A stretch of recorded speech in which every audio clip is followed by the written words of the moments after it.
Big boss ಫಿನಾಲೆಗೆ count down ಶುರುವಾಗಿದೆ. Climax ಹಂತಕ್ಕೆ big boss season 12 ಬಂದಿದೆ. ಗಮನಿಸಬೇಕು, ಇವತ್ತು ಫಿನಾಲೆ ನಡೆಯುತ್ತೆ. ಬಿಗ್ ಬಾಸ್ ಕನ್ನಡದ ಒಂದು ಜನಪ್ರಿಯ ರಿಯಾಲಿಟಿ ಶೋ, ಒಂದು ಖಾಸಗಿ ಚಾನೆಲ್ನಲ್ಲಿ ನಡೆಯುವಂತಹ ಒಂದು ರಿಯಾಲಿಟಿ ಶೋ, ಅದರ ಫಿನಾಲೆ ಇವತ್ತು. ಇಂದು ಸುದೀಪ್ ಕಾರ್ಯಕ್ರಮ ನಡೆಸಿಕೊಡೋದಿಲ್ಲ ಅನ್ನುವಂಥ ಮಾಹಿತಿ ಇದೆ. ನಾಳೆ ನಡೆಯುವಂತಹ ಫಿನಾಲೆಗೆ ಕಿಚ್ಚ ನಿರೂಪಣೆಯನ್ನು ಮಾಡ್ತಾರೆ. ಫೈನಲ್ ಹಿಂದಿನ ದಿನವೂ ಕೂಡ ಸುದೀಪ್ ಬರಬೇಕಿತ್ತು, ಇವತ್ತು ಕೂಡ ನಡಿಬೇಕಿತ್ತು. ಒಟ್ಟಿಗೆ 2 ದಿನದ ಫೈನಲ್ ಕಾರ್ಯಕ್ರಮ ಆಗುತ್ತೆ ಅದು. ಬಟ್ ಇವತ್ತು ಬರ್ತಾ ಇಲ್ಲ. CCL ಮ್ಯಾಚ್ ಇರುವ ಕಾರಣಕ್ಕೋಸ್ಕರವಾಗಿ ಸುದೀಪ್ ಬ್ಯುಸಿ ಆಗಿದ್ದಾರೆ ಅನ್ನುವಂಥ ಮಾಹಿತಿ ಇದೆ. ಪಂದ್ಯಕ್ಕಾಗಿ ಆಂಧ್ರ ಪ್ರದೇಶದಲ್ಲಿ ನಟ ಸುದೀಪ್ ಇದ್ದಾರೆ. ಮೊದಲ ಬಾರಿಗೆ ಫೈನಲ್ ಅನ್ನು ಮಿಸ್ ಮಾಡ್ಕೊಂಡಿದ್ದಾರೆ ಕಿಚ್ಚ ಸುದೀಪ್ ಅನ್ನುವಂಥ ಮಾಹಿತಿ. ಜೊತೆಗೆ ನಾಳೆ ರಾತ್ರಿಯವರೆಗೂ ಕೂಡ ಈ ರಿಯಾಲಿಟಿ ಶೋ ನಡೆಯುತ್ತೆ. ಬಹಳ ತೀವ್ರ ಕುತೂಹಲವನ್ನು ಕೆರಳಿಸಿರುವಂತಹ ಒಂದು ರಿಯಾಲಿಟಿ ಶೋ. ಸಂಬಂಧಪಟ್ಟ ಹಾಗೆ ಹೆಚ್ಚಿನ ಡೀಟೇಲ್ಸನ್ನು ನೀಡ್ತಾ ಹೋಗ್ತಾರೆ ನಮ್ಮ ಫಿಲ್ಮ್ ಬ್ಯೂರೋ ಹೆಡ್ ಮಾವಳಿ ಕಾರ್ತಿಕ್ ದೂರವಾಣಿ ಸಂಪರ್ಕದಲ್ಲಿ. ಕಾರ್ತಿಕ್, ನನ್ನ ಧ್ವನಿ ಸ್ಪಷ್ಟವಾಗಿ ಕೇಳಿಸ್ತಾ ಇದ್ರೆ, ಈ ಒಂದು ಫಿನಾಲೆಯ ಕಾರ್ಯಕ್ರಮಕ್ಕೆ ಸುದೀಪ್ ಬರಬೇಕಿತ್ತು, ಇವತ್ತು ಕೂಡ ನಿರೂಪಣೆಯನ್ನು ಮಾಡಬೇಕಿತ್ತು. CCL ಮ್ಯಾಚ್ ಇರುವ ಕಾರಣಕ್ಕೋಸ್ಕರವಾಗಿ ಅವರು ಆಂಧ್ರದಲ್ಲಿದ್ದಾರೆ ಅನ್ನುವಂತಹ ಮಾಹಿತಿ ಇದೆ. ಬಟ್ ಇವತ್ತು ನಡೆಯುವಂಥ ಕಾರ್ಯಕ್ರಮದಲ್ಲಿ ಯಾವ ರೀತಿಯಾಗಿ ಏನಾದರೂ ರೂಪುರೇಷೆಯನ್ನು ಬದಲಾಯಿಸ್ಕೊಂಡಿದ್ದಾರಾ, ಈ ಕಾರ್ಯಕ್ರಮದ ಒಂದು ವೀವ್ ಲೆಂತ್ ಅನ್ನು ಬದಲಾಯಿಸ್ಕೊಂಡಿದ್ದಾರಾ ಅನ್ನುವಂಥ ಮಾಹಿತಿ ಏನಾದರೂ ಇದೆಯಾ? ಈ ಪ್ರೋಗ್ರಾಮ್ ಹೆಡ್ ಅವರು ಏನಾದರೂ ಮಾಹಿತಿ ಕೊಟ್ಟಿರೋದೇನಾದರೂ ಲಭ್ಯ ಆಗಿದೆಯಾ ಕಾರ್ತಿಕ್? ಹೌದು ಶ್ರೀರಾಜ್, ಕಳೆದ ಬಿಗ್ ಬಾಸ್ 11 ಸೀಸನ್ಗಳನ್ನ ನೋಡಿದ್ರೆ ಸುದೀಪ್ ಅವರು ಪ್ರೀ ಫಿನಾಲೆ ಮತ್ತೆ ಗ್ರ್ಯಾಂಡ್ ಫಿನಾಲೆ ಎರಡನ್ನೂ ಕೂಡ ಹೋಸ್ಟ್ ಮಾಡ್ತಾ ಇದ್ರು. ಮತ್ತೆ ಫೈನಲಿಸ್ಟ್ ಗಳಾಗಿ ಉಳಿದಿರುವಂತಹ ಅರ್ಧರ್ಧ ಭಾಗವನ್ನ ಮನೆಯಿಂದ ಆಚೆ ಕಳಿಸ್ತಾ ಇದ್ರು. ಅಂದ್ರೆ ಈಗ ಈ ಸೀಸನ್ ಅನ್ನ ನೋಡಿದ್ರೆ 6 ಜನ ಕಂಟೆಸ್ಟೆಂಟ್ ಗಳು ಇನ್ನು ಮನೆಯಲ್ಲಿ ಇದ್ದಾರೆ ಫೈನಲಿಸ್ಟ್ ಗಳಾಗಿ.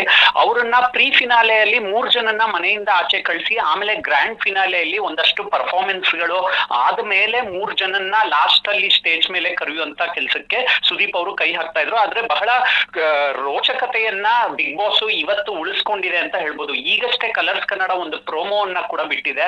ಅದರಲ್ಲಿ ಒಂದು ಜನರಲ್ ಮಾಂಟೇಜಸ್ ಗಳನ್ನ ಮಾತ್ರ ಇವತ್ತು ಪ್ರೀ ಫಿನಾಲೆ ಪ್ರೋಮೋ ಆಗಿ ಬಿಟ್ಟಿರೋಂಥದ್ದು ಕಲರ್ಸ್ ಕನ್ನಡ. ಇಷ್ಟು ದಿನಗಳ ಕಾಲ 108 ದಿನಗಳ ಕಾಲ ಮನೆಯಲ್ಲಿ ಏನೇನೆಲ್ಲ ನಡೀತು, ಅದರಲ್ಲಿ ಪ್ರಮುಖವಾದಂತಹ ಹೈಲೈಟ್ ಗಳನ್ನ ಮತ್ತೆ ಆ ವಿಡಿಯೋಗಳನ್ನ ಬಳಸಿ ಮಾತ್ರ ಪ್ರೋಮೋವನ್ನ ತಯಾರಿಸಿದ್ದಾರೆ. ಹಾಗಾಗಿ ಸುದೀಪ್ ಅವರ ಒಂದು ಗೈರು ಹಾಜರಿ ಕೂಡ ಬಹಳ ದೊಡ್ಡದಾಗಿ ಎದ್ದು ಕಾಣ್ತಾ ಇದೆ. ಏನಕ್ಕಂದ್ರೆ ಈಗ ಕಿರುತೆರೆಯಲ್ಲಿ ಬಿಗ್ ಬಾಸ್ ಅನ್ನ ನೋಡುವಂತವ್ರು ಈ 2 ಎಪಿಸೋಡ್ಗಳಲ್ಲಿ ಸುದೀಪ್ ಅವರೇ ಹೋಸ್ಟ್ ಮಾಡ್ಬೇಕು ಅಂತ ಆಸೆ ಪಟ್ಟಿರ್ತಾರೆ.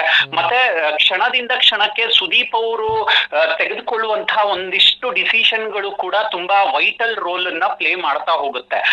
ಒಬ್ರೊಬ್ರನ್ನೇ ಮನೆಯಿಂದ ಆಚೆ ಕಳಿಸೋವರೆಗೂನು ಲಾಸ್ಟ್ಗೆ ಯಾರು 3 ಜನ ಉಳಿತಾರೆ ಅವ್ರ ಮೇಲೆನೆ ಒಂದು ವೋಟಿಂಗ್ ಸ್ಪೀಡು ಜಾಸ್ತಿ ಆಗ್ತಾ ಹೋಗುತ್ತೆ. ಇವತ್ತು ರಾತ್ರಿ 10 ಗಂಟೆವರೆಗೂ ವೋಟಿಂಗ್ ಲೈನ್ಸ್ ಗಳು ಓಪನ್ ಆಗಿರುವಂತದ್ದು. ಬಹಳ ಮುಖ್ಯವಾಗಿ ನಾವು ಸ್ಪರ್ಧೆಯ ವಿಚಾರವಾಗಿ ಮಾತಾಡೋದಾದ್ರೆ ಗಿಲ್ಲಿ ನಟ ಅಶ್ವಿನಿ ಗೌಡ ಮತ್ತೆ ರಕ್ಷಿತಾ ಅವರ ಮಧ್ಯೆ ಒಂದು ಟಫ್ ಕಾಂಪಿಟೇಷನ್ ಇದೆ. ಮತ್ತೆ ಜೊತೆಗೆ ಧನುಷ್ ಅವರು, ಜಿಮ್ ರಘು ಅವರು ಮತ್ತೆ ಈಗ ಕಾವ್ಯ ಶೈವ ಅವರ ಮಧ್ಯೆನೂ ಒಂದು ಮಾಡರೇಟ್ ಕಾಂಪಿಟೇಷನ್ ಇರುವಂತದ್ದು. ಮುಖ್ಯವಾಗಿ ಈಗ ಎಲ್ಲರ ಗಮನ ಗಿಲ್ಲಿ ನಟ ಅವರ ಮೇಲೆ ಇದೆ. ನಾವು ನೋಡ್ತಾ ಇರ್ತೀವಿ ಸೋಷಿಯಲ್ ಮೀಡಿಯಾಗಳಲ್ಲಿ ಗಿಲ್ಲಿ ನಟ ಅವರು ಇಷ್ಟು ದಿನಗಳ ಕಾಲ ಆಡ್ಕೊಂಡು ಬಂದಿದ್ರು, ಯಾವುದೇ ರೀತಿಯಾದಂತಹ ಫೇಕ್ನೆಸ್ ಅನ್ನ ತೋರಿಸ್ಲಿಲ್ಲ. ಅವರ ಒಂದು ಕಾಮಿಡಿ ಟೈಮಿಂಗ್ ಕೂಡ ಚೆನ್ನಾಗಿರುತ್ತೆ. ಇಷ್ಟು ದಿನಗಳ ಕಾಲ ಅವ್ರು ಹೇಗಿದ್ರು ಹಾಗೆ ಜನರನ್ನ ಮನರಂಜಿಸ್ತಾ ಬಂದಿದ್ರು ಅನ್ನುವಂತ ಒಂದು ವ್ಯಾಪಕವಾದಂತಹ ಒಪಿನಿಯನ್ ಪೋಲು ಈಗ ಸೋಷಿಯಲ್ ಮೀಡಿಯಾದಲ್ಲಿ ಕಾಣಿಸ್ತಾ ಇದೆ. ಮತ್ತೆ ನಾವು ಮಂಡ್ಯದಲ್ಲಿ ಮಳವಳ್ಳಿ ಭಾಗಗಳಲ್ಲೂ ನೋಡ್ತಾ ಇದ್ವಿ. ಅಂದ್ರೆ ಗಿಲ್ಲಿ ಆಲ್ರೆಡಿ ಗೆದ್ದು ಬಿಟ್ಟಿದ್ದಾರೆ ಅನ್ನುವಂತ ರೀತಿಯಲ್ಲೇ